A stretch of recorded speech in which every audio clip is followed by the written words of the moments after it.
Let's move on to number 10. We're into the top 10s now. Similar to the Zelda game, actually, is Horizon Zero Dawn. Horizon Zero Dawn. This game looks... Now, here's completely opposite from Zelda. It looks phenomenal graphically. Like, mind-blowingly good. It looks like a screenshot machine. That's what I like to call them. People that have played the first impression say the game's actually really tough, too. Like, all the robot animals and stuff. Like, you become you're not the hunter, you're the hunted in this game. And it's so mysterious too, like what's going on in this world, what happened in this world. The main character is very likable. Just the design and the graphics and the colors. I am so looking forward to this game, and I need a PS4 Pro to get the maximum graphics out of this, but you know how it is. But really looking forward to this game. Let's move on to number 9. What is my number 9? River City Ransom. You're thinking, what? Underground. River City Ransom Underground is... This game has been in development for years. It got kickstarted a while ago, and it was supposed to come out in 2016 in the summer, so they pushed it back. I thought it was pushed back to fall, but apparently not, so it's still in development, and they keep consistently tweeting out new characters and animations of it. But River City Ransom, you guys, one of the best, if not the... I think it's comfortable. I'm comfortable saying it's the best beat-em up game of all time. It is. River City Ransom is such a fun game. Like every year or few years, I go back and just replay this game because it's so freaking good. The humor and the quirks, the little... It's so fun. An NES game, and it just holds up to this day. The combat is amazing still to this day.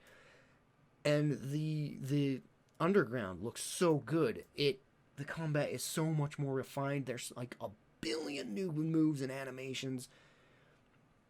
So it's getting the modern day treatment, which I am so excited for. Yeah, I suggest looking up trailers for this if you haven't, and putting it on your wish list on Steam, because it looks great.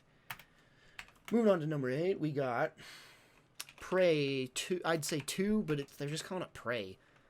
Like, really weird. So Prey is a reboot of Prey, which is just so weird. This has such a weird history, because you got the first Prey, which are just like this some Native American, and there's this weird alien dimensional world. They get invaded by it. I mean, I'm sure you know, if you've played Prey, you know the plot, everything. And then we got the Prey 2 trailer a few years later, or years later. Completely different game. They just called it Prey 2 for some weird reason. It's a completely different game where you're a bounty hunter, bounty hunting aliens. It looked so good. Game got canceled. And now we've got the Prey reboot. Not Prey 2, just Prey, which... This game looks like System Shock mixed with BioShock mixed with Deus Ex. It just looks so good. Oh, it looks so good. There's like I think like an 8-minute demonstration gameplay thing I watched. It looks so good. The moves, the amount of choices you have in confronting enemies, the puzzle solving, and you can like possess props like a cup, roll it around. You can deceive enemies that way. You can like 3D print things. Hey, stop being so noisy over there, please. And yeah, I don't know why they're calling it Prey. It should be a different game, but whatever. It looks good. It's definitely on my top 10 games of anticipated games. So yeah, Prey. Number 7, the Berserk. They're probably going to call it Berserk Warriors. Obviously, in America, it's Berserk Muso. Now, Dynasty Warriors games have gotten so stale because they're just so repetitive and the same thing, you know. Truth be told, I was a humongous Dynasty Warriors fans when they came out. The reason I bought a PS2 was because of Dynasty Warriors. I think my favorite Dynasty Warriors game is 5, and that was the last good one in my opinion. But they do the games like yearly at this point, and it's just so bad how repetitive and like Call of Duty-esque it is in the terms of releasing year and then expansions on them. And but the cool thing is the spin-offs they've been doing. Zelda Warriors and then the Dragon Quest one. They are great games. It's still repetitive as frick, but they're good games. So I think this is the perfect formula for a Berserk game. A Berserk game where you're just mowing down hundreds of people and demons. It's the best. This is the best genre in my opinion for this game. And all the snippets and trailers I've seen, it looks so good, and I'm like crossing my fingers that this is going to be a good game, and they do it the justice that it deserves. So yeah, I'm looking forward to it so much, but I am so worried that it's going to turn out like average, which it probably will, but I'll probably still get it because we're in serious need of Berserk games, like serious need. Okay, let's move on to number 6. I have this way higher on my list, but you know what? 6 is still a dang good spot. For Honor. I've played, I think, all of the alpha and technical tests so far, and I love this game. Like, it is, in essence, a fighting game. It's weird to say, but it is a fighting game, and I'm not really a fan of fighting games, to be honest. But this game grabbed me so much. I love the gameplay. The system that it is. Like, anyone that looks at it will dismiss it and be like, oh, that's rock, paper, scissors type gameplay. It's not at all.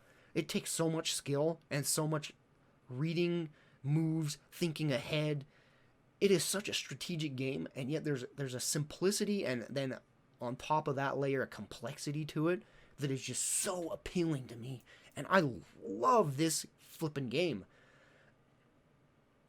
The latest technical test came out. It's under whatever NDA I think they call it, so I can't talk about it. I will say I'm not happy with changes they've made, so I had it way higher on my list before this, but it's lower now because of that. But I'm sure they'll balance it more and make the proper changes to make it good. But I'm so looking forward to this game. Like, it seriously might be a contender for like my top 10 games of the year and even like top 3 games of the year.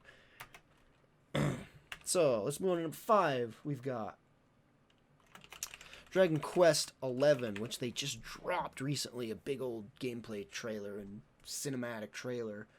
Oh, gosh. Dragon Quest VIII is one of my favorite games ever, and this one looks to be similar in terms of art style and graphics. It looks like they're changing it up by actually showing the enemies on screen. And you can ride a horse, big open world, just, I'm so looking forward to this. There's not much more to say on it other than it's a Dragon Quest game. And the changes they made and the graphics, it looks so good. It's an Unreal 4 engine game. I am so excited for this. Yeah, not much else to say other than just Dragon Quest, man. I'm such a Dragon Quest fan. Alright, let's move on to number 4. We've got Neo. I played the demo of this, or beta actually is what they called it. And holy crap, it is so much harder than Dark Souls. And that could turn a lot of people off. To be fair, they did make it a lot easier in the second beta. But I don't know what it is. The setting, the art design, the enemies, it's so appealing to me because it's very reminiscent of Onimusha, which is such a phenomenal series. And it is obviously a Souls-esque game. It's pretty dang clone-ish, but it's got different systems in place to differentiate it from a Souls game, and I love it. I love the changes from the Souls game, like the stamina recovery system and all that, but it is so hard, but it is so rewarding as a Souls game is. Just like, I get so frustrated with Souls games, and this game's harder than Souls games, and I wasn't getting frustrated for some reason. I just kept going at it until I beat the demo. And I don't know what it is I guess I just knew that I could do better each time. That could be said for Souls, but for some reason I just was less frustrated with this. So yeah, and it just looks so good. It looks so flippin' good, and it looks like a really big game in terms of levels and content. Yeah. So Neo, and the stances you can take, different stances, different magic techs. Just, I am so looking forward to Neo. Obviously. Let's move to number 3. We got Red Dead Redemption 2. And who the fuck does not have this on their top 10 list? Top 5 list, even. Like, Red Dead Redemption 2. Like, people were worried this might not even happen. Like, it's... Oh, gosh. I am so excited for this. And you know... Well, you don't know. You hope there's going to be a PC version. I am so looking forward to a PC version of this.